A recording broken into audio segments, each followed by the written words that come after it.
తర్వాత కట్ చేసుకుందాం. ఏదో మాట్లాడే.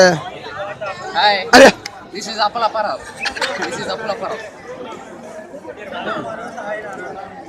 అది అట్లా నోట్లో పెట్టుకోవాలా?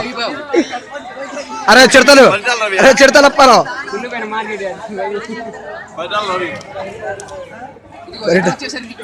కోటిరెడ్డి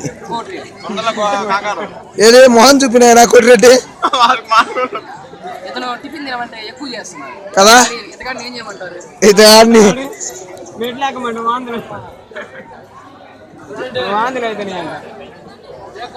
ఇప్పుడు నేను మీకు ఇంకో వ్యక్తిని పరిచయం చేస్తాను. ఎంత మనిషి కాదు, సచిన్ మనిషి.